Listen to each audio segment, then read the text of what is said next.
Mi pare che sia, ecco, diamo inizio a questo nostro incontro. Oggi, 25 marzo, 1600 anni fa, secondo la leggenda o la tradizione, è nata Venezia. Ci ritroviamo qui anche per ricordare questa data e insieme affrontare però quelli che sono i problemi che ereditiamo soprattutto da un anno di epidemia che ha completamente stravolto la vita nostra, la vita della nostra città, e non solo, perché l'epidemia è una pandemia e ci coinvolge in questa esperienza personale e collettiva tutti quanti, tutte e tutti gli abitanti di questo pianeta. Ragioneremo insieme però su quali sono le opportunità e le prospettive per la nostra città a partire dagli investimenti che sono previsti dal piano nazionale e dal piano europeo alla fine per la ripresa e la resilienza, come si suol dire. Con noi oggi pomeriggio a parlarne comincio da Vula Zezzi, che è la segretaria generale da molti anni, ormai dal 2004, del gruppo europarlamentare Verdi Alleanza Libera Europea. Non solo, ma dal novembre del 2019 è stata eletta nel board, nel committee degli European Green Party ha avuto l'incarico importantissimo di seguire i paesi dell'Europa meridionale e in particolare, direi prima di tutto, l'Italia, che è il paese dove lei ha abitato e che frequenta, diciamo, con grande intensità, soprattutto nell'ultimo anno. Con noi a Venezia è stata ormai parecchie volte, ci ha aiutato nel corso della campagna elettorale e insomma è una nostra concittadina onoraria, possiamo dire così. La seconda nostra ospite preziosa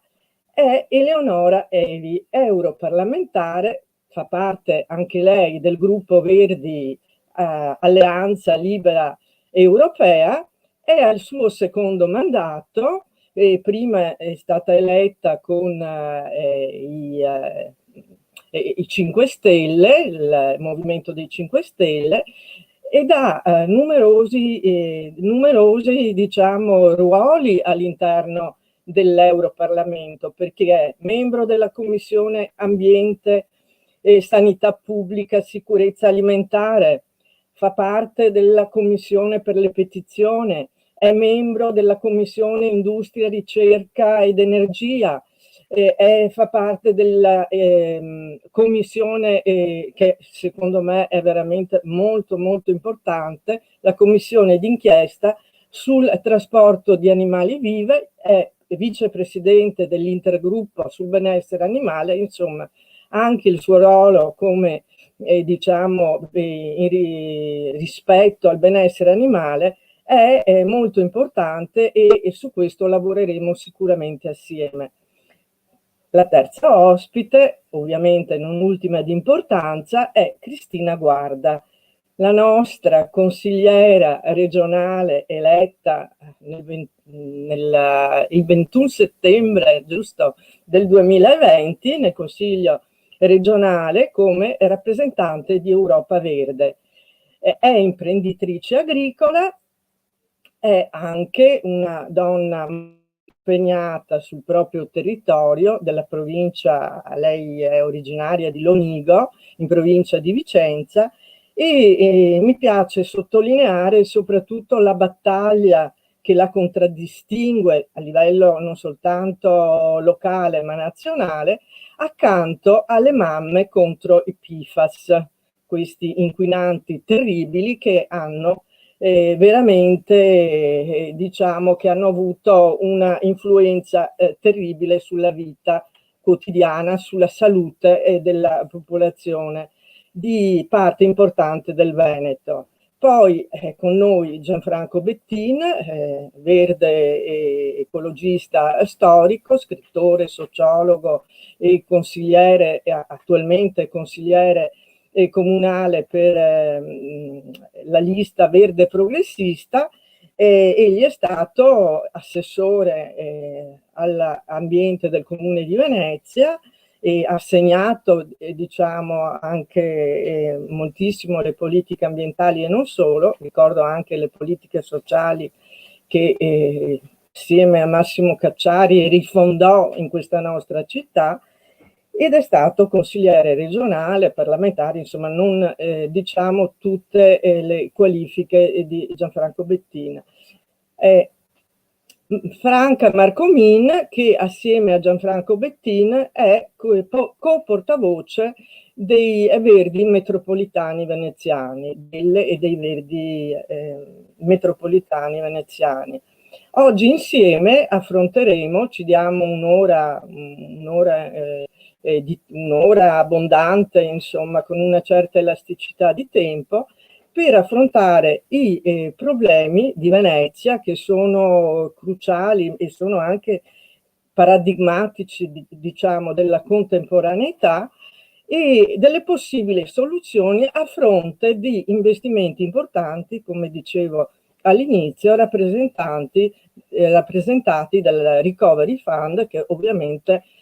si riverseranno anche su Venezia. Lascio la parola per un'introduzione di carattere così, se vogliamo, generale a Gianfranco Bettin, e vi ringrazio tutte, e Gianfranco, beato tra le donne questa volta, ecco, per aver accettato di essere con noi oggi pomeriggio. Grazie Luana, ma insieme a Franca introdurremmo questa discussione proprio per chiedere un sostegno, insomma, alle nostre parlamentari e a Cristina in Regione, ma credo che anche lei in Regione abbia bisogno di questo sostegno europeo in occasione appunto dell'approvazione o quello che sarà poi il Recovery Plan, no? Perché se ne parla molto in città e anche nel Veneto, se ne parla molto, ma il timore che tutti abbiamo non è solo che arrivino poche risorse nei territori e che magari gli stati nazionali le drenino e poi non riconoscano ai territori e alle città ciò che sarebbe utile, insomma, no? Ma che vengano in parte utilizzate queste risorse in casi come Venezia o il Veneto per non fare ciò che il Next Generation UE si propone di fare e propone agli stati di fare, no? Cioè un cambio di marcia, un cambio di paradigma anche nel modo in cui si sviluppano, fra virgolette, i territori, le città, no? Qualcosa che porti a una vera rigenerazione, non solo a tornare a come eravamo prima, che è la base della crisi che stiamo vivendo, compresa la pandemia, ma cambiare appunto ottica, rigenerare, ripartire diversamente da prima. E in luoghi per certi versi estremi come Venezia, questo è ancora più necessario. Invece qui stiamo confrontandoci con amministrazioni locali e regionali che tutto sembrano voler fare tranne che cambiare davvero, ma utilizzare eventualmente queste risorse per tornare a come eravamo prima. Per dire, noi abbiamo un'amministrazione comunale e metropolitana e anche regionale che hanno messo tra le richieste, tra i progetti da finanziare con questo piano, non lo so, un inceneritore a Porto Marghera, senza neanche preoccuparsi di studiare qual è la situazione in cui verrebbe collocato, che già dire Porto Marghera a molti evoca già, no? Una situazione ambientale molto critica, ma senza neanche verificare ulteriormente che cosa è la situazione attuale. Per esempio le associazioni stanno da tempo proponendo, e i medici in particolare, proponendo un biomonitoraggio per analizzare in che quadro epidemiologico siamo, no? Neanche questo, si procede direttamente. Oppure sempre a Venezia si punta a utilizzare quei fondi per far ripartire la macchina del turismo esattamente come prima, tant'è vero che tra gli atti che questa amministrazione ha già fatto c'è un potente rilancio dell'edificazione per creare alberghi oppure dei cambi di destinazione d'uso delle abitazioni per mettere al servizio della rendita turistica. O ancora, invece che fronteggiare una volta per tutte, escludendole dalla laguna, l'impatto delle grandi navi, che sono un aspetto della monocultura turistica, no? Particolarmente impattante, si pensa di collocarle a Porto Marghera, che significa tenerle dentro la laguna, scavare i canali, perpetuare quell'impatto che hanno sull'ecosistema lagunare, collocarle in un punto in cui, portando esse la potente monocultura turistica laddove potrebbe starci, e poi vediamo a quali condizioni, industria pulita, no? Invece di rafforzare un ambito che contrasterebbe la monocultura turistica con attività industriali pulite o altro tipo di attività, estenderebbero ancora di più l'impatto della monocultura turistica, rendendo Venezia ancora più prigioniera di essa. Invece che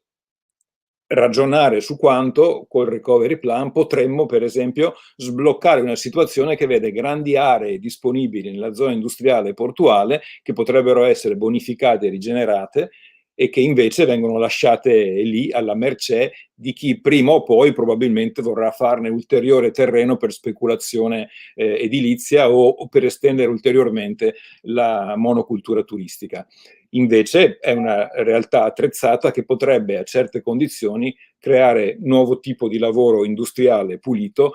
far entrare finalmente quell'industria nel XXI secolo, abbandonando i cicli che o sono implosi per conto loro o si trascinano stancamente e che hanno lasciato appunto quell'eredità nei canali e nei terreni di bonifiche mai davvero decollate e che invece a nostro parere potrebbero trovare risorse importanti in un piano come questo, che a cose come questa è vocato, no? Dichiaratamente. E, insomma, la nostra posizione che stiamo confrontando con le altre forze del centrosinistra, con le associazioni, Franca in particolare parlerà di quanto le associazioni ambientaliste propongano rivolgendosi direttamente alle istituzioni, comprese quella europea, e come potrebbe essere appunto sostenuta questa battaglia per la rigenerazione vera di Venezia anche a livello europeo, dai Verdi europei, oltre che nei livelli nazionali e regionali, no? Proprio perché noi sappiamo che la data di oggi è altamente simbolica, no? Il 25 marzo del 421, no? 1600 anni fa, secondo la tradizione, come ricordava Luana, Venezia sarebbe stata fondata. No? Sappiamo tutti che non è così, è una leggenda, la data è simbolica, le città nascono diversamente, nascono per processi lunghi, a volte improvvisi, accelerano, a volte accompagnati. Ecco, noi vogliamo che la rifondazione di Venezia venga accompagnata intelligentemente, in modo lungimirante, da piani, da risorse, da un'idea di città rimodellata alla luce delle lezioni tragiche che qui abbiamo vissuto, sul piano industriale con Porto Marghera e sul piano della crisi dell'ecosistema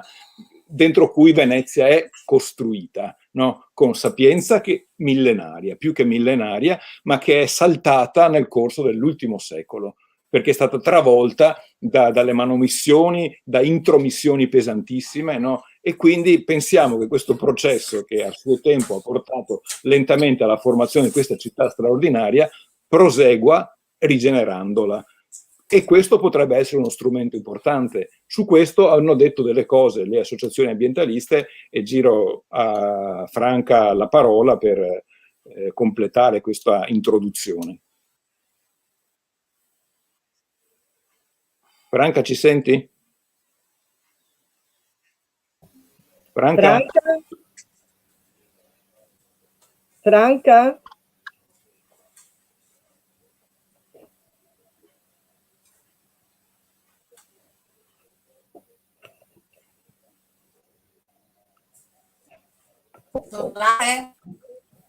Prego. Scusa Gianfranco, hai finito? Sì, ti ho girato la parola apposta sul... Tocca a me? Prego. Scusate, Grandi problemi di connessione, sento malissimo, mi dispiace molto. Spero che voi mi sentite Sì,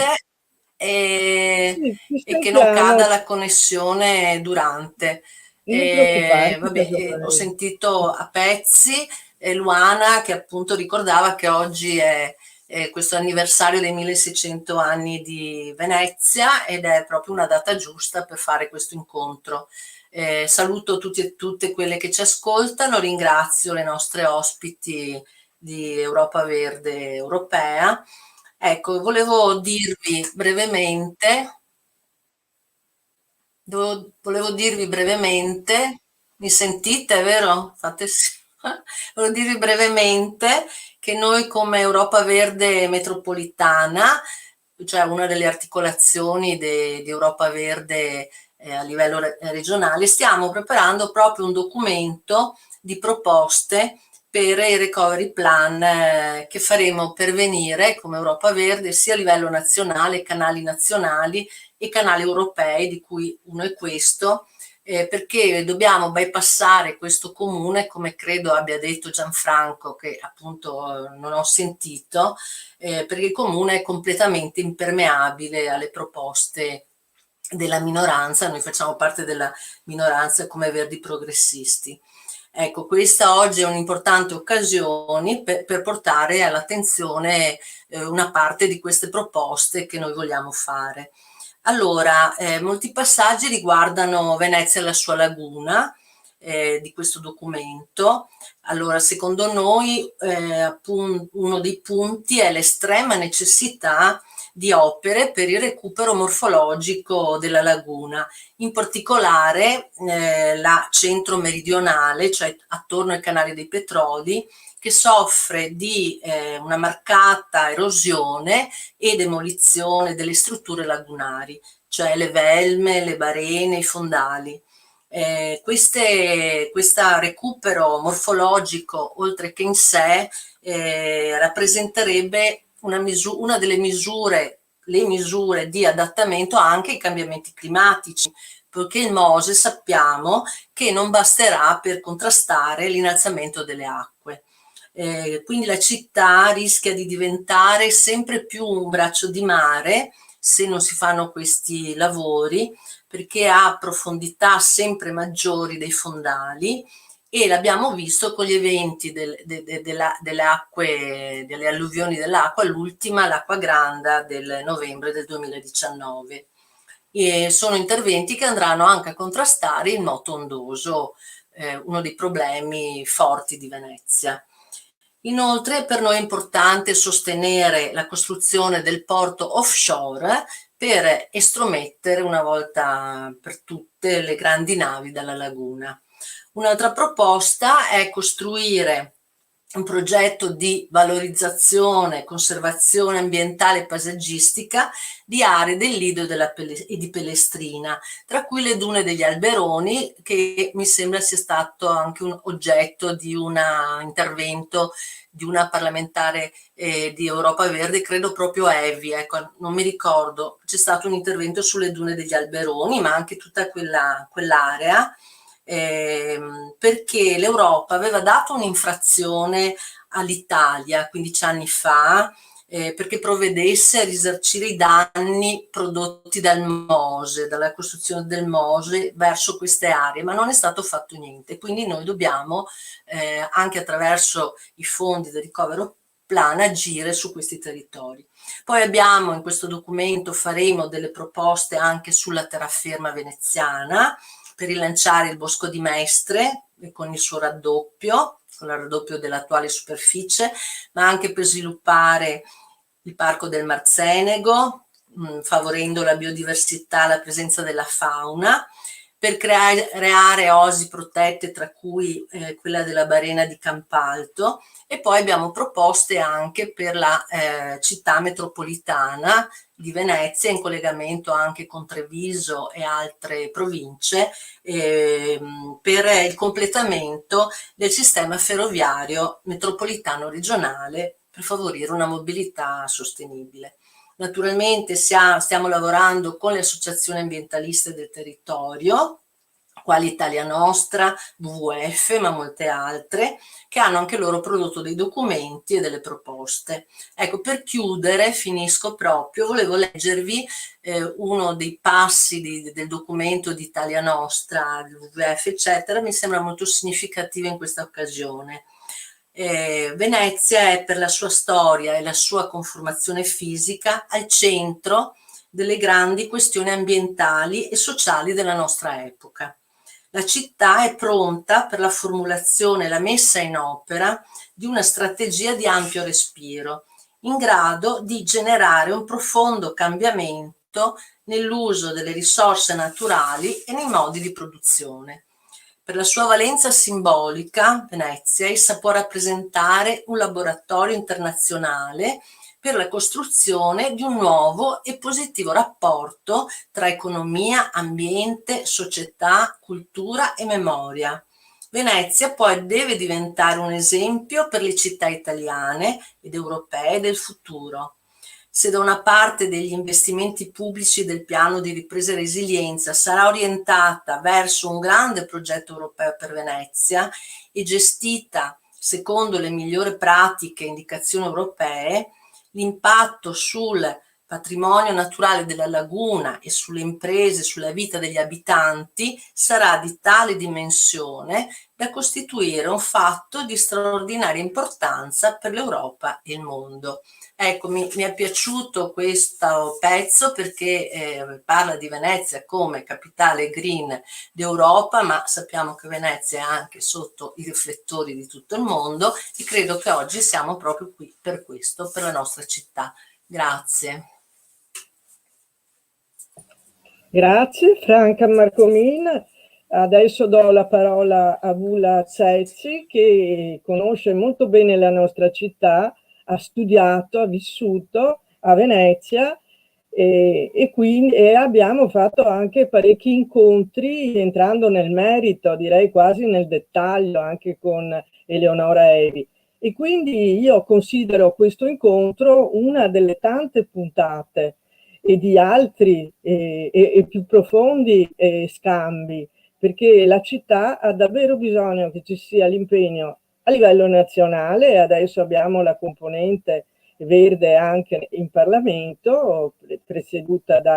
da Muroni, da Rossella Muroni, e del vostro contributo prezioso. Lascio a te la parola, Vula. Grazie, buonasera a tutti. Sono veramente molto contenta di essere in una giornata come questa con voi. Come Luana ha spiegato, per me Venezia è la città dei miei sogni, è il mio grande amore. Sono arrivata quando avevo 18 anni per studiare urbanistica, abitavo a Cale Pedrocchi, all'inizio un po' agli Alberoni, quindi conosco anche gli Alberoni al Lido, e poi mi sono praticamente sono finita a abitare per tanti anni a Castello, e quindi chiaramente è una città nella quale devo molto. Sono cresciuta, mi sono laureata e poi sono partita in Belgio per fare la mia carriera lì. Vorrei dire che in effetti, diciamo, la pandemia, che è una cosa drammatica, ha portato alla luce la necessità di un nuovo sviluppo e di un altro approccio per quanto riguarda la nostra relazione con l'ambiente e la nostra relazione con il mondo in generale. E attraverso questa pandemia, questa cosa che è sicura, la cosa che è sicura è che noi non possiamo più riproporre modelli di sviluppo vecchi, perché ricaderemo nei stessi problemi che sono drammatici, perché non parliamo solo dell'ambiente, parliamo anche delle persone che stanno ancora ogni giorno morendo, e questo è un dovere di tutti i politici di questo mondo, per utilizzare questa esperienza per non tornare più indietro. E questo è un messaggio che non riguarda solo Venezia, ma riguarda tutta l'Europa, riguarda tutto il mondo. In effetti, nella luce di questa situazione, la Commissione europea e il Consiglio hanno deciso questo recovery plan, questa Generation EU, tantissimi fondi europei, tantissimi anche per l'Italia, e la novità rispetto al passato è che questa volta non parliamo solo di prestiti, parliamo anche di donazioni per poter fare qualcosa di diverso. Io, essendo greca, vi posso dire che, avendo vissuto anche questo periodo drammatico dell'austerità, dove tutto era loans, erano prestiti e non erano grants, quindi donazioni, questa, diciamo, è una situazione dove veramente i governi hanno un'opportunità di fare delle cose nuove sotto meno pressioni del passato, e anche delle cose molto più innovative. In realtà c'è un elemento ancora più importante con questi nuovi fondi, e che è quello obbligo di rispettare la sostenibilità, questo obbligo circa di 37% dei fondi di utilizzare in modo compatibile con la lotta contro i cambiamenti climatici, e anche al rispetto dell'ambiente, però anche rispettando in modo molto meticoloso, per tutti i fondi, per l'insieme dei fondi, quello che in inglese si dice il principle do not harm, quindi di non fare del male all'ambiente e anche al nostro ecosistema. E questo in teoria è una cosa molto importante, però anche nel regolamento, quindi vuol dire che le proposte che vengono presentate dagli stati membri devono andare in questa direzione, quindi devono proporre dei progetti che aiutano alla transizione verde, che aiutano alla trasformazione digitale, che aiutano all'occupazione, a una crescita intelligente, sostenibile e inclusiva, che aiutano a una coesione sociale e territoriale, che aiutano alla salute, a quello che è resilience, quindi alla nostra resistenza, e anche che aiutano a tutta una serie di politiche che prima erano di competenza nazionale, ma che adesso diventano anche di competenza, diciamo, piuttosto nazionale, ma non europea, ma che però noi possiamo finanziare, come l'istruzione, come appunto la salute, delle varie infrastrutture legate a tutte queste cose, e soprattutto all'occupazione. Io ho dato un occhio, diciamo, con tutto quello che è stato presentato per Venezia, con l'aiuto dei nostri esperti, le stesse informazioni le abbiamo avute con Eleonora, e lei sicuramente ci spiegherà più in dettaglio. Però di quello che io posso dire dal punto di vista anche da urbanista, è che quello che io ho visto come delle proposte che sono fatte nei vari consigli comunali recentemente, e approvati a maggioranze e anche un po' sotto una grande pressione, sono delle mostruosità. Scusatemi per utilizzare questo modo, però voglio dire, pensare ancora che in questo ecosistema possono venire dei mostri delle navi per rovinare completamente la nostra bellissima laguna e portare un turismo di massa ancora di più, ancora più presente, questa è una cosa scandalosa. Come per esempio dire che spostiamo questo problema a Marghera, quanto Marghera ha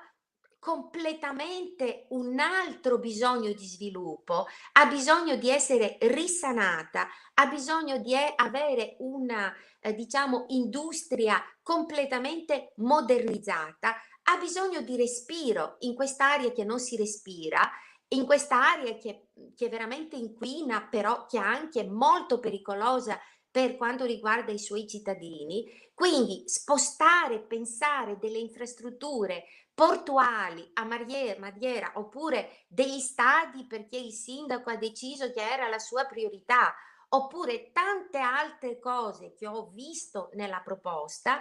io mi dico veramente dove viviamo, cioè veramente dove viviamo. E qui ci vuole una vera rivoluzione, perché Venezia è unica. E fa male a noi vedere Venezia completamente nelle mani di un tipo di sviluppo monotematico come quello dell'industria del turismo, dell'industria di massa, e che non rispetta i suoi abitanti, che quelli devono partire perché proprio tutto quello che è commercio e tutto quello che è uno sviluppo inaccettabile deve proprio essere al centro di questa città, quanto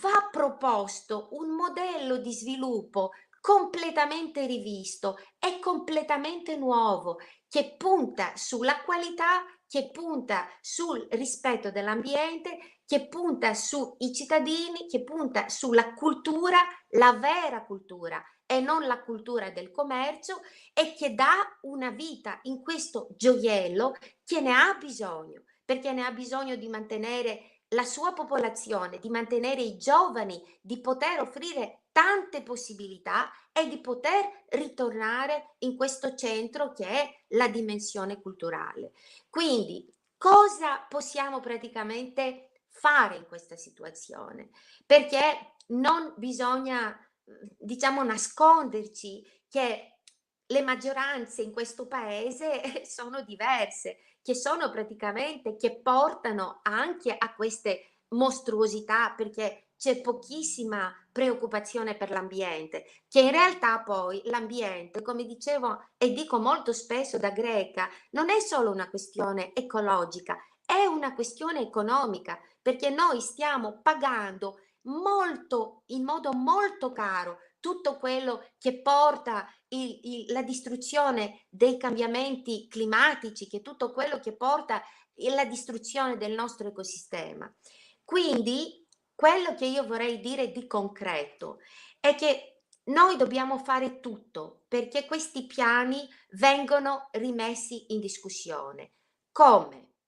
Fino adesso gli Stati membri hanno inviato alla Commissione, e molto spesso con poche consultazioni pubbliche, i vari piani. Spesso anche nemmeno con un vero lavoro di concertazione con i territori. In questo caso forse sì, però non con tutto il partenariato e con tutti quanti. Allora, questi piani arrivano a Bruxelles. Fine aprile si comincerà per 2 mesi un periodo di consultazione tra il Parlamento europeo e la Commissione europea su questi piani.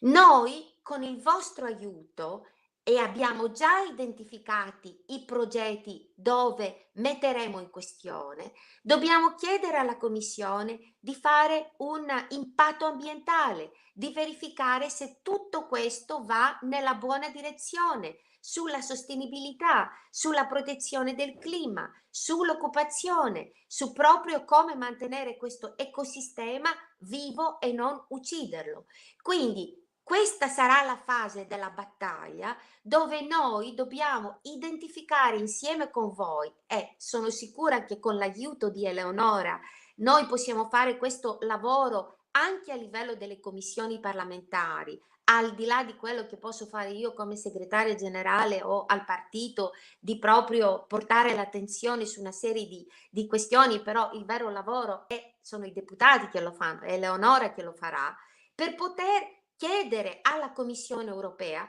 come possa accettare dei progetti così, che non abbiamo bisogno nemmeno di fare un impatto ambientale per capire tutti i problemi che queste, diciamo, che le navi portano, oppure gli altri progetti portano, in modo di poter cercare di fermarli e in modo di poter cercare almeno di modificarle in modo che sono compatibili con l'ambiente e con l'ecosistema lagunare e con tutto quello che rappresenta Venezia. Noi a livello del partito,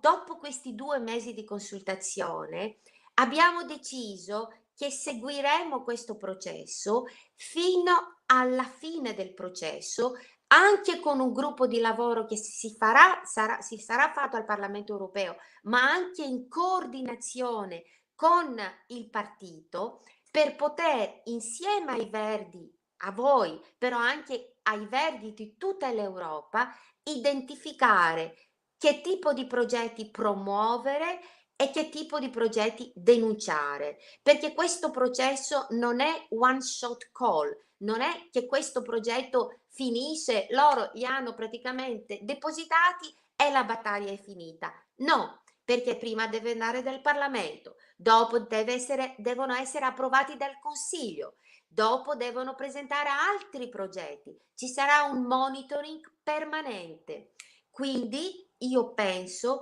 che tra il lavoro che dobbiamo praticamente fare è giustamente sempre paradossale che l'Europa può salvare Venezia. Io non posso garantire che possiamo salvare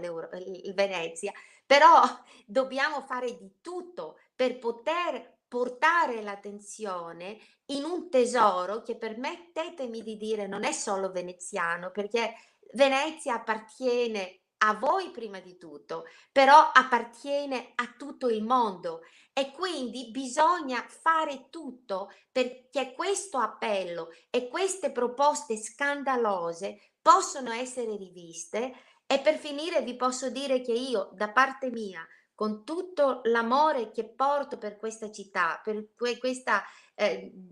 dedicazione, come si dice in italiano, assoluta, allora sicuramente con l'aiuto dei nostri deputati e soprattutto con l'aiuto di Eleonora, questo lavoro di follow up e questo lavoro proprio di poter anche, diciamo, sensibilizzare non solo i deputati italiani, però tutti i deputati europei, la Commissione, il Consiglio, tutto il mondo, per dire attenzione, perché bisogna dare un'attenzione a tutto quello che succede con questo recovery plan, bisogna non perdere un'occasione unica, però dobbiamo dare un'attenzione ancora più particolare a Venezia perché è una città che appartiene a tutti con molto amore. Grazie.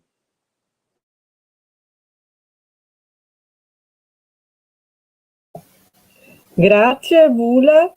grazie per il tuo veramente appassionato e intervento e tutte le cose che ci hai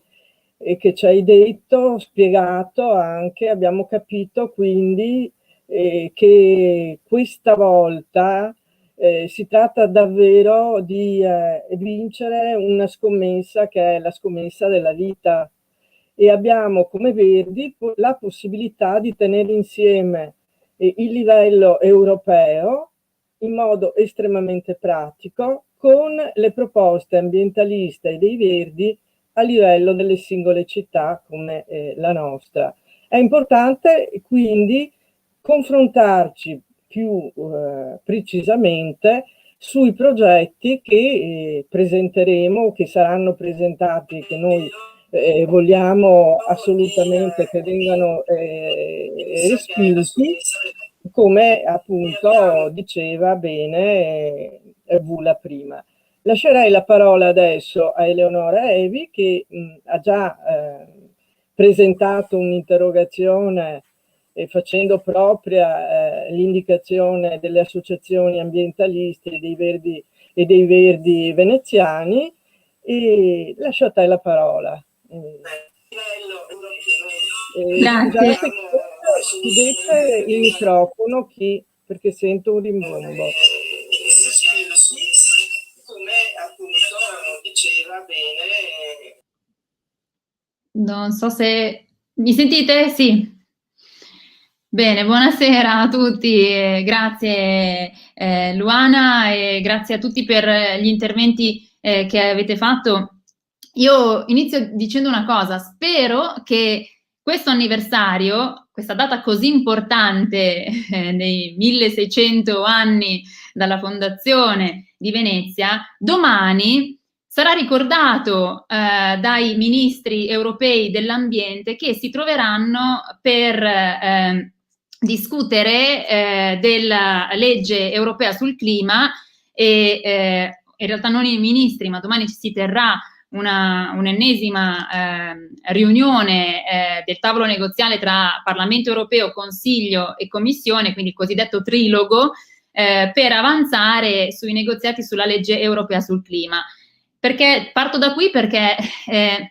evidente che Venezia sia l'emblema di quello che sta succedendo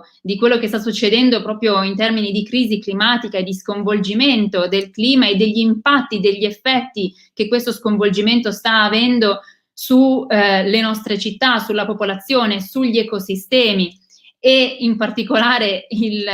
una delle conseguenze peggiori Venezia la vive quotidianamente praticamente, quindi il sempre più veloce innalzamento del livello del mare è un problema che dovrebbe far riflettere tutti quanti e prendere quindi decisioni coraggiose e lungimiranti nel momento in cui si vanno a definire le leggi e i provvedimenti che vanno a dare l'impegno dell'Europa e dei singoli Paesi membri rispetto alla grande battaglia di questo secolo, che è appunto la crisi climatica. Quindi io mi auguro che domani questa data risuoni nelle stanze chiuse, purtroppo, perché ricordo anche sempre questo tipo di negoziati avviene dietro porte chiuse, quindi i triloghi sono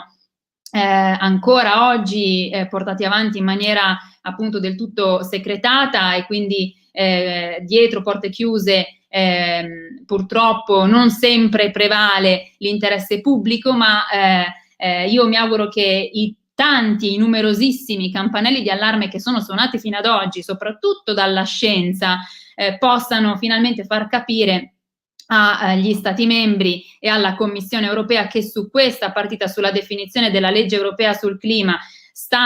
purtroppo non stanno giocando una partita ambiziosa. Il Parlamento europeo sta chiedendo maggiore ambizione, sta chiedendo che si riducano le emissioni di gas serra con più coraggio e più velocemente, mentre invece la Commissione europea e i governi sono fermi ad una riduzione del 55% di gas serra al 2030. E la scienza ci dice che non è sufficiente, ed è questo che vorrei che fosse compreso il messaggio che possa arrivare appunto ai capi di Stato e di Governo, che continuano a essere poco coraggiosi e poco lungimiranti. Abbiamo però, come è stato detto fino adesso, abbiamo però una occasione storica per cercare di cambiare le cose. Perché se è vero che in questo momento la legge europea sul clima dovrà ancora definire i suoi passi, ancora andare a chiarire quelli che sarà appunto l'ambizione e la velocità con cui ridurremo le emissioni, è altrettanto vero che è un fatto ed è acclarato ed è certo che questo percorso deve essere intrapreso, e per riprenderci anche dalla grande crisi pandemica che stiamo vivendo e dalla crisi climatica, le risorse messe in campo dall'Europa con il Next Generation EU da un lato, e con anche l'intero quadro finanziario pluriennale, quindi con le risorse europee che valgono un'altra larga fetta di risorse, che sono un altro 1.100 miliardi nel corso dei prossimi 7 anni, quindi il settennato prossimo venturo. Ecco che quelle risorse dovranno essere utilizzate nel migliore dei modi, nel modo più lungimirante e coraggioso possibile. E come diceva bene Vula prima, abbiamo delle linee guida molto chiare rispetto a come dovranno essere usate queste risorse, perché il 37% di risorse del Next Generation EU che dovranno essere dedicate ad azioni di contrasto ai cambiamenti climatici fanno il paio con l'altro principio che citava appunto Vula, ovvero del do not harm, quindi di non arrecare danno significativo. Significa che l'intero pacchetto di risorse deve essere utilizzato in questa maniera. C'è poi una questione che va affrontata, perché il concetto, il principio del do no significant harm è quindi di non arrecare danno significativo, e in questo significativo che si gioca molta della partita in questo momento, e la Commissione europea sta per produrre tutta una serie di linee guida per chiarire cosa intende su questo, e ha detto però già delle cose molto chiare che mi sento già di dire. Ad esempio, che costruire un inceneritore non è certo un modo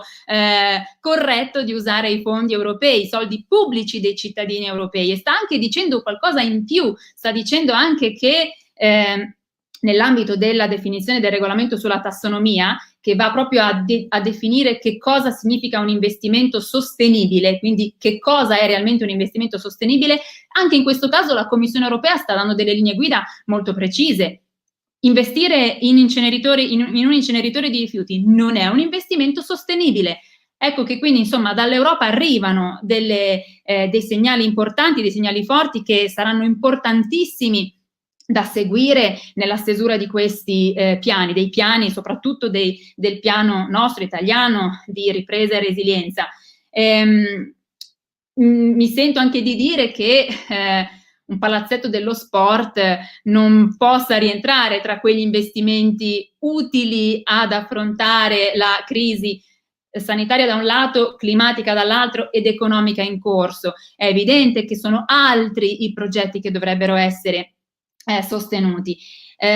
Voglio spendere ora giusto 2 parole per spiegare anche come queste risorse, in realtà in parte lo ha già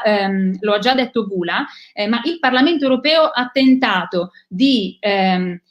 rendere queste risorse del Next Generation EU il più trasparenti possibile, e soprattutto ha tentato di coinvolgere nel modo più ampio possibile tutti i soggetti della società civile, i portatori di interesse e tutti i vari stakeholder, cercando di applicare quello che si chiama partnership principle, che è un principio a cui il Parlamento europeo è molto attaccato e a noi sta molto a cuore, questo principio, che serve proprio per garantire che il coinvolgimento dei territori sia pieno, sia vero, sia sincero, e sia fatto anche per creare quel senso di appartenenza anche rispetto ai progetti che poi verranno finanziati con le risorse europee. E questo è un principio che è come dire, che è anche un modello di governance, se vogliamo, anche piuttosto avanzato, che viene utilizzato per la politica di coesione. Purtroppo, nell'ambito del Next Generation EU, questo principio non è stato preso e ripreso pienamente, ed infatti stiamo vedendo che le consultazioni delle parti sociali, degli stakeholder della società civile non sta avvenendo come dovrebbe avvenire, in una maniera piena e ampia e condivisa. Sono pochissimi paesi in Europa che stanno facendo questo in una maniera, diciamo, efficace. E questo appunto è assolutamente una nota di demerito, e per il regolamento adottato sullo strumento di Recovery and Resilience Facility, che di fatto è il quadro normativo del Next Generation EU, che è un pezzettino cioè il pezzo più largo in realtà del Next Generation EU. Bene, insomma, in base a questo regolamento abbiamo ottenuto purtroppo non la piena applicazione di questo principio di partenariato, ma abbiamo ottenuto che gli Stati membri forniscano un riassunto delle consultazioni effettuate. Questo è evidentemente un po' deludente in questo momento, si può dire una grande pecca rispetto appunto alle grandi innovazioni, la portata anche innovatrice, diciamo, di delle politiche europee in questo momento. C'è però da dire che, e questo è importante sottolinearlo, sono e saranno importanti tutti i passaggi successivi, perché, come diceva appunto Vula molto bene prima, il Parlamento europeo e i cittadini tutti avranno la possibilità di seguire l'erogazione di queste risorse in maniera molto puntuale, perché verranno proprio definiti dei veri e propri indicatori degli indicatori,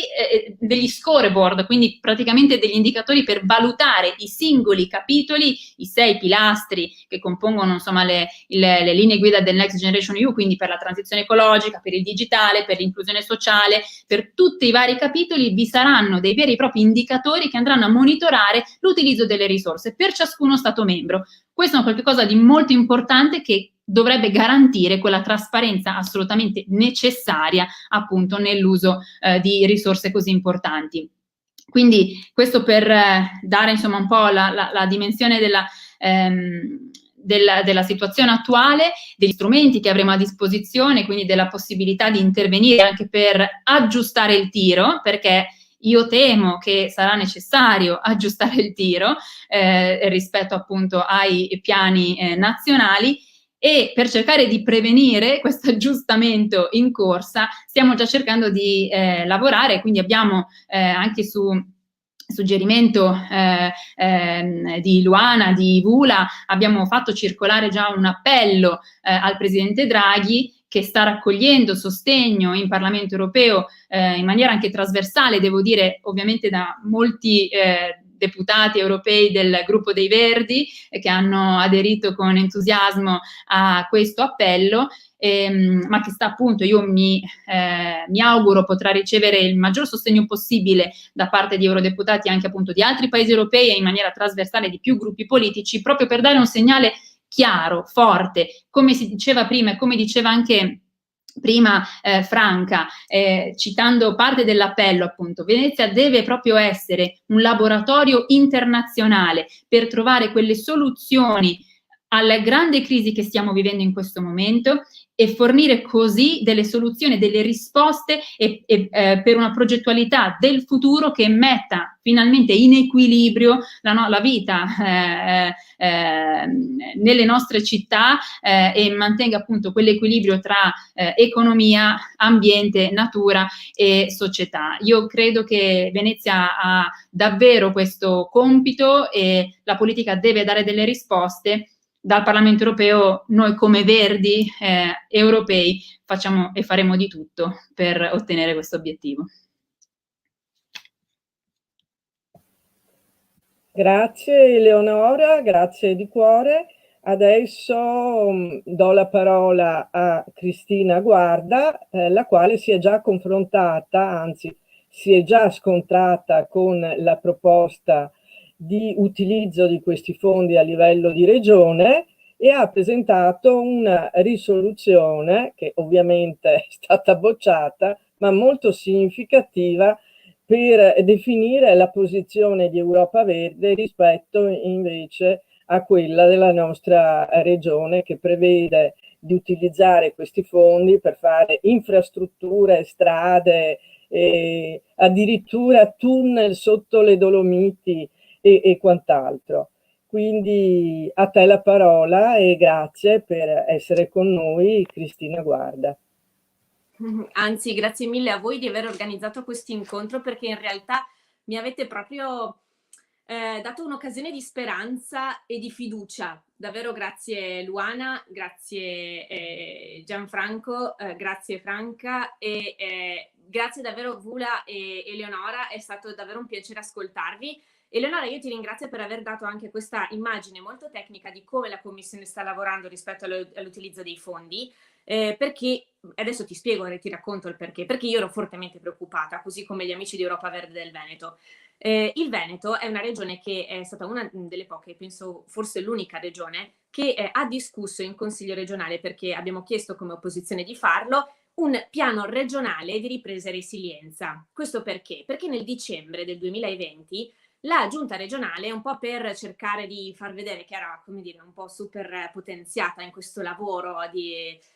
politico di pressione nei confronti di un governo in cui non era all'epoca in maggioranza, ha voluto approvare una delibera con all'interno una specie di lista della spesa per come avrebbe lei voluto spendere i 25 miliardi che al Veneto, secondo i calcoli di allora, gli spettavano. In realtà era una lista della spesa di una serie di progetti che risalgono per lo più ad anni addietro o che nascono, diciamo, da esigenze di natura prevalentemente di breve periodo, cioè essenzialmente un po' l'urgenza di reagire alla necessità di rispondere all'organizzazione delle Olimpiadi, oppure qualche piccolo intervento per così venire incontro a qualche necessità di tipo sociale o ambientale che è dirimente nel nostro territorio. Perché Eleonora, intanto ti voglio ringraziare ufficialmente per aver accompagnato anche noi del Veneto in questa battaglia contro i FAS, in particolar modo in questa battaglia questo FAS di ultima generazione CC6O4, ci stai accompagnando in questa battaglia. Viene contenuto anche qualcosina riguardo proprio la questione dei FAS, degli acquedotti e anche dell'irrigazione all'interno di questo grande piano che la Giunta regionale ha voluto raccogliere. Ma qual è il problema di questo piano? E all'epoca è per questo che ci siamo attivati chiedendo che venisse discusso all'interno delle commissioni e confrontato con le categorie sociali, che non ci sono mica andate tanto giù, come dire,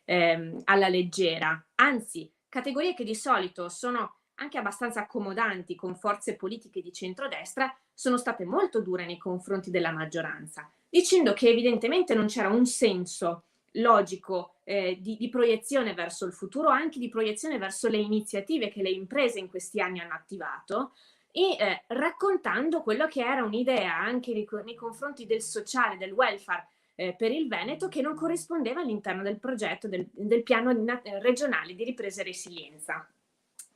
Veniamo a noi, essenzialmente. Vi do 2 numeri, giusto per inquadrare. Vula, prima ci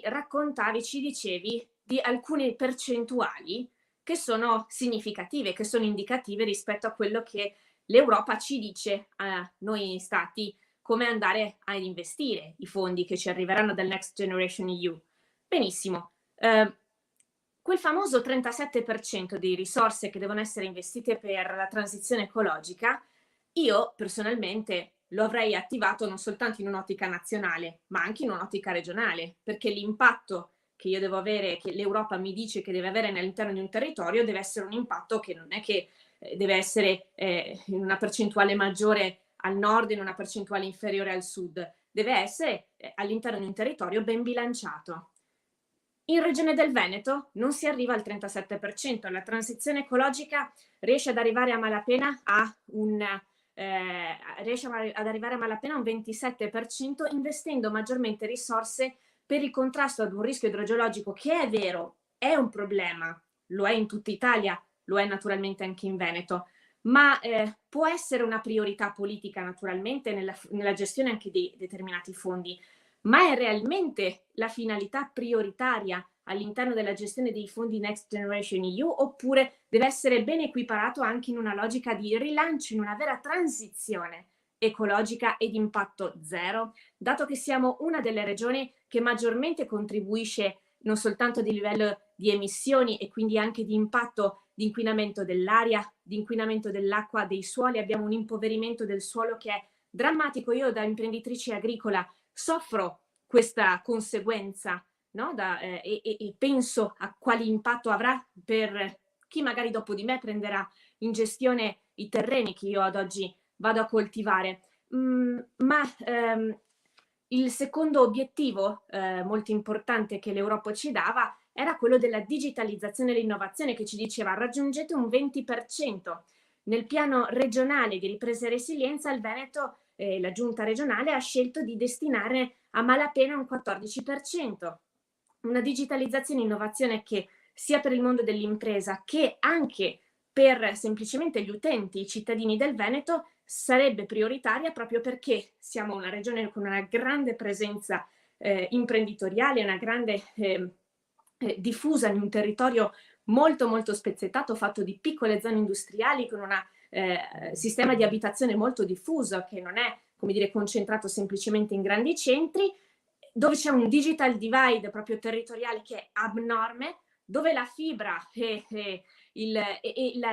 internet non arriva nemmeno a pochi chilometri dalle grandi città, dove lo smart working sta mettendo in difficoltà ulteriormente l'accesso e la possibilità anche di poter attivare queste nuove formule lavorative più a misura, diciamo, di organizzazione del tempo, anche tempo lavoro-famiglia, dove le aziende non riescono a interagire anche con i mercati nazionali e internazionali, con il nuovo e-commerce e con le nuove strategie anche digitali che gli possono essere utili, proprio perché la digitalizzazione è ancora un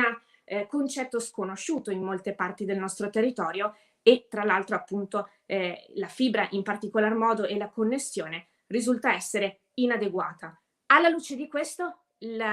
stanziamento di risorse e la progettualità attivata è insufficiente. Ma vi faccio questi due primi esempi che possono sembrare anche, come dire, leggeri, per introdurvi però il problema più grosso di questo piano regionale che la Regione del Veneto ha voluto presentare al governo nazionale. Ed è questo: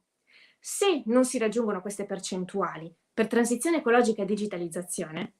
provate a pensare alla misura 3, se non sbaglio, sì, mobilità sostenibile, come la Regione del Veneto, la regione con il più alto tasso di consumo di suolo, di cementificazione d'Italia, abbia pensato di investire i fondi di questa misura. Provate ad immaginare, si parla del 35,5% delle risorse di tutto il piano regionale di ripresa e resilienza e sono prevalentemente investite, si parla di ben quasi 10 miliardi, in cemento e strade e in particolar modo strade a pagamento. Strade, che tra l'altro alcune non sono neanche richieste dalle realtà territoriali. Ho proprio la lista anche qui sotto, me la sono proprio presa mentre appunto Eleonora stava spiegando delle caratteristiche che dovranno avere questi progetti. È per questo che ti ringrazio, perché mi stai togliendo un pensiero dal cuore, dalle spalle, perché evidentemente questi progetti non rientrano all'interno della mobilità sostenibile e io vi volevo raccontare quale razza di discussione assurda, surreale ho dovuto affrontare in Consiglio regionale ascoltando un collega che mi diceva che in realtà nella mobilità sostenibile è giusto che vi siano strade, perché in realtà costruire strade significa essere sostenibili perché si riduce il tempo di percorrenza per raggiungere una parte e l'altra del Veneto. Di conseguenza questo è il livello politico con cui bisogna andarsi a confrontare in questo territorio, del motivo per cui la mobilità sostenibile in Veneto non è implementare la metropolitana di superficie e investire 6 miliardi per fare in modo che così vi sia un sistema metropolitano capace di far interagire almeno la linea principale di Verona e Venezia e fare in modo che questa si vada ad intersecare con un sistema di mobilità, di trasporto pubblico su ruota o su ferro che metta in rete la parte sud e la parte nord del Veneto, le aree più svantaggiate del nostro territorio, e le metta in connessione con la parte centrale. È un mondo politico che invece pensa ancora a progetti degli anni 90 e degli anni 2000, basati su concetti superati, che però si vede sono fonte di accordi politici con chi sostiene le forze politiche che ad oggi da 25 anni governano il Veneto e che vedono oggi la propria realizzazione all'interno di un piano, di una gestione di fondi europei che arriveranno all'interno del nostro territorio. Per cui attenzione, quello che dico, se all'interno del governo nazionale ad oggi si è riusciti a trovare una convergenza così ampia tra partiti di centro-sinistra e di centrodestra, compreso un partito come quello della Lega Nord, sempre fortemente anti-europeista, sempre fortemente anti-euro, sempre fortemente contro ogni logica di condivisione e di, come si può dire, logica democratica anche di confronto con le altre forze politiche. Noi l'abbiamo vissuto in Veneto in maniera molto forte anche negli scorsi anni questo aspetto, contro anche ogni logica di innovazione tecnologica ambientale,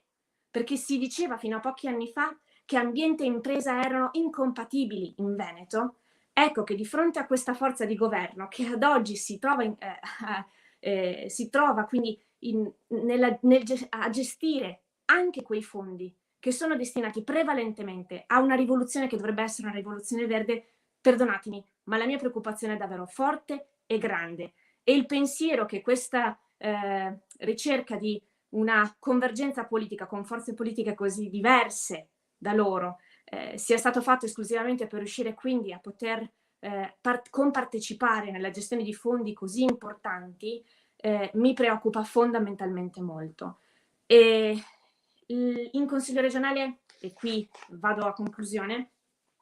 abbiamo affrontato questa discussione dopo aver ascoltato e non aver purtroppo interloquito in maniera adeguata con i diversi stakeholder del Veneto, con le diverse parti sociali. Abbiamo visto la grande delusione del mondo sociale, e lo dico questo con grande rammarico,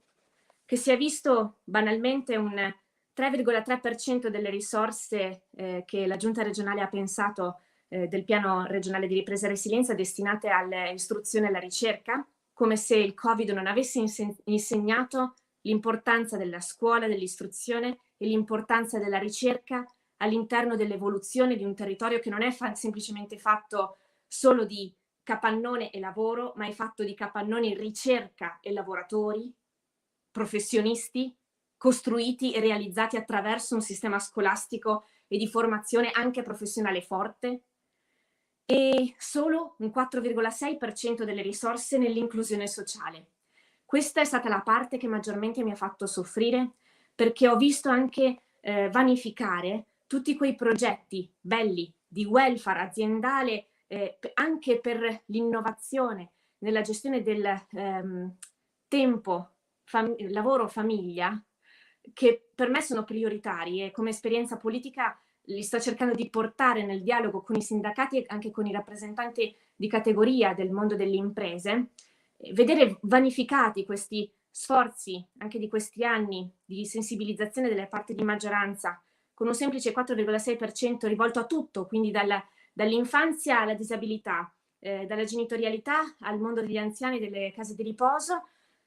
significa non aver compreso quanto invece oggi nella ripartenza andare ad aiutare loro, proprio le famiglie, le diverse categorie di famiglie maggiormente esposte ad un peso ulteriore di carattere sociale, e togliere loro questo peso di natura economica o organizzativa, per consentire a loro, in particolar modo ai genitori, di potersi concentrare nella propria realizzazione personale e professionale per una ripartenza che dia spazio alla creatività e non riempie invece la loro testa soltanto del pensiero, della preoccupazione di come arrivare a fine mese, di come gestire l'organizzazione familiare. Ecco, questo secondo me è il grande fallimento, al di là del 35% della mobilità finta sostenibile, è il grande fallimento di questo pensiero politico del Veneto, guidato da una Lega a cui è stato affidato a livello nazionale un Ministero della Disabilità, ma che all'interno della propria regione, che dovrebbe essere la punta di diamante dell'espressione politica leghista, non è capace di mettere all'interno alcune innovazioni in termini proprio di carattere sociale. Per questo motivo abbiamo presentato la risoluzione insieme ad altri colleghi, una risoluzione coraggiosa che chiedeva il rispetto delle percentuali dei principi, dei pilastri definiti dalla Commissione europea. Per questo motivo abbiamo chiesto che ogni singolo progetto venisse valutato nella coerenza ai principi, nella coerenza alla destinazione dei fondi, quindi nelle percentuali definite a livello europeo, e alla coerenza in particolar modo verso quegli obiettivi dell'Alfovit, della transizione ecologica e della mobilità sostenibile, della digitalizzazione, della giustizia sociale. E proprio perché questi obiettivi non ci sono stati garantiti e non sono stati accettati dalla maggioranza, insieme a tutte le altre proposte di cui in qualche maniera ho cercato di parlarvi stasera, ho scelto di non scendere ad accordi e compromessi come mi era inizialmente stato proposto, accogliendo soltanto alcune piccole parti e tagliando fuori invece questi pilastri secondo me essenziali, e ho scelto appunto di non accettare alcuna spartizione e di dire no, non accetto la vostra versione, non accetto di far accogliere soltanto alcune parti rinunciando alle parti troppo green e rinunciando alle parti di controllo e di verifica della coerenza dei vostri progetti. Vi chiedo invece di essere coraggiosi, essere onesti e dire che evidentemente voi non volete seguire le logiche che l'Unione Europea ci vuole indicare come strada maestra nella gestione dei fondi del Next Generation EU. Grazie al cielo, e quindi questo l'ho detto all'epoca e lo confermo questa sera grazie a voi che me l'avete raccontato così bene, grazie al cielo esistono istituzioni che hanno il coraggio e la coerenza di dare indicazioni chiare e di garantire che questi fondi verranno utilizzati nella maniera più giusta e non sicuramente per questi obiettivi. Io sono qui per fare in modo che questo accada, per fare in modo che ci sia la giusta attenzione. Vi chiedo la massima collaborazione, vi do la mia massima collaborazione e quindi ecco, insomma, avremo modo sicuramente di collaborare per fare in modo che, se mai a livello nazionale passassero progetti di questo tipo, avremo modo di poterli discutere e di poter fare in modo che appunto vengano valutati secondo la loro reale essenza e utilità, non secondo accordi di tipo politico. Grazie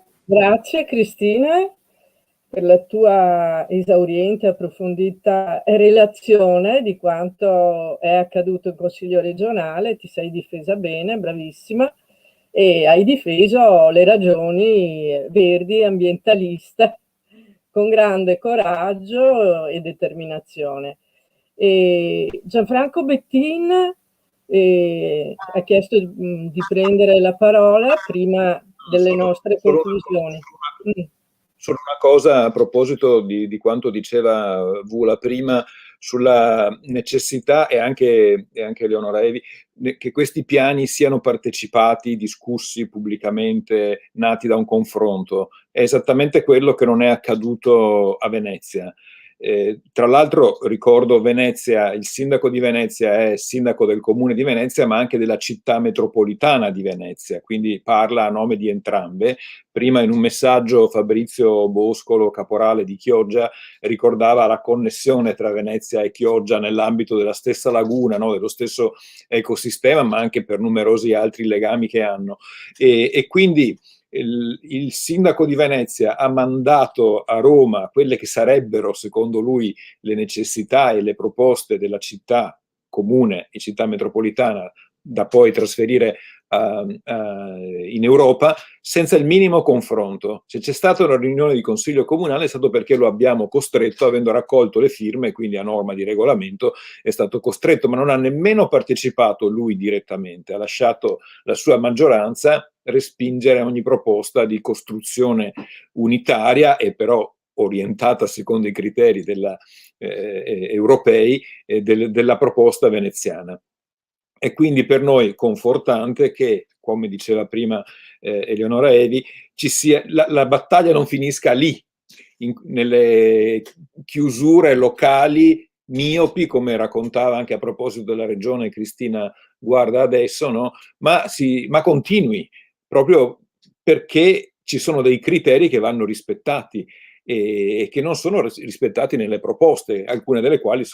ne ricordava alcune adesso Cristina, ma quella che abbiamo citato prima dell'inceneritore da aprire è clamorosamente anacronistica, no? Tra l'altro in una città che nel 2014 con la nostra guida è stata una delle pochissime in Italia negli ultimi decenni a chiuderlo l'inceneritore che c'era. Questi lo vogliono riaprire e lo spiegano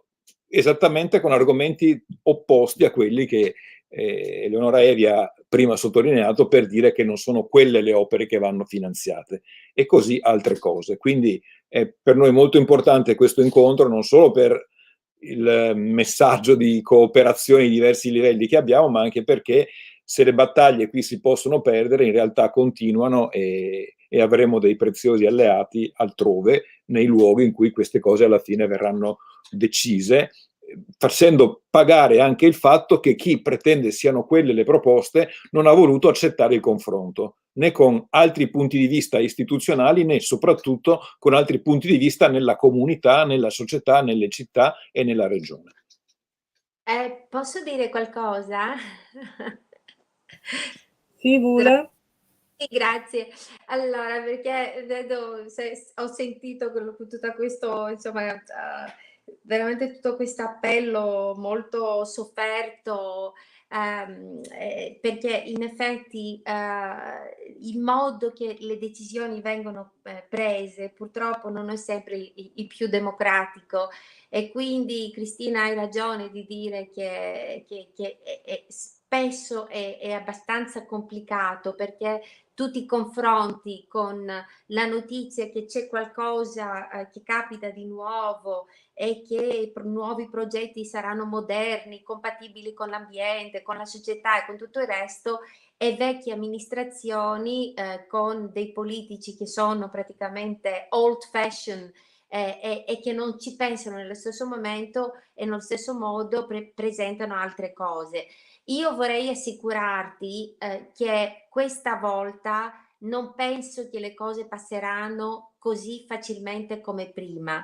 anche se gli Stati membri hanno le possibilità di presentare vecchi progetti che non sono stati praticamente, che erano in un armadio e che aspettavano. La Commissione è molto obbligata di seguire il principio do not harm. Quindi la Commissione prenderà progetto per progetto e saranno obbligati di fare un monitoring sulla compatibilità ambientale e anche sul regolamento che è stato messo in moto. Chiaramente non ci sono garanzie, però nello stesso momento il Parlamento europeo terrà un occhio, perché abbiamo messo in moto e abbiamo deciso un gruppo di lavoro nel Parlamento europeo con dei parlamentari che seguiranno in modo molto attento tutti i progetti che saranno praticamente presentati dagli Stati membri, non solamente durante i 2 mesi di concertazione, però in tutto il periodo di qua fino alla fine della legislatura. Quindi più che mai il Parlamento europeo avrà la possibilità di controllare sia gli Stati membri, però soprattutto la Commissione, per vedere se loro sono i garantiscono praticamente la legislazione europea. Quindi c'è ancora una ragione in più e finisco qui. Come abbiamo detto prima, questi soldi non sono solo dei prestiti, sono anche delle donazioni, e questa volta voglio dire, i paesi che hanno contribuito di più, ci sarà molta pressione che i soldi vengono spesi sulla base di regolamenti, perché se no non saranno rinnovati, saranno bloccati e in alcuni casi gli Stati membri devono pagare i soldi indietro. Quindi il regolamento che è sul posto è molto più, diciamo, veramente molto più attento questa volta su quello che riguarda l'implementazione, che non sono soldi che vanno buttati alle regioni per fare quello che vogliono, perché magari i tuoi li presenteranno, però saranno o fermati a livello nazionale oppure fermati a livello europeo. E se non sono fermati a livello europeo, io sono sicura che con i nostri deputati, il nostro gruppo, con Eleonora, con tante altre persone che seguono le commissioni parlamentari, noi metteremo la commissione davanti alla sua responsabilità. Quindi questo lavoro di avere un contatto molto diretto, dalla vostra esperienza molto diretta, sull'impatto ambientale, sociale e in generale sulla sostenibilità è una cosa molto importante. Quindi volevo solo fare questa ancora una volta nota positiva, perché bisogna finire in positivo, che le lotte le faremo a tutti i livelli e ci sarà un'attenzione ancora più particolare per Venezia per tutte le ragioni che abbiamo spiegato tutti noi dall'inizio di questo incontro. Grazie Vula, grazie a tutte, grazie a tutte voi, grazie a Gianfranco. Mi sembra che con le parole di Vula noi possiamo chiudere questo incontro nella certezza che abbiamo tutte le leve nelle nostre mani per poter fare insieme un ottimo lavoro per Venezia, per la nostra città, che abbiamo detto non è soltanto nostra città, è la città che appartiene a tutta l'umanità, e di dare voce anche alle associazioni ambientaliste che tanto si sono spese in questo nostro territorio e che è giusto ascoltarle, perché la nostra città ha espresso un livello di competenza, di conoscenza e di iniziativa politica che non può essere lasciata inascoltata e non tradotta invece in progetto per una città, Venezia, del futuro nel vero senso della parola, non come la intende il nostro sindaco che pensa a tutt'altro futuro. Grazie, grazie di nuovo e a presto. Ciao.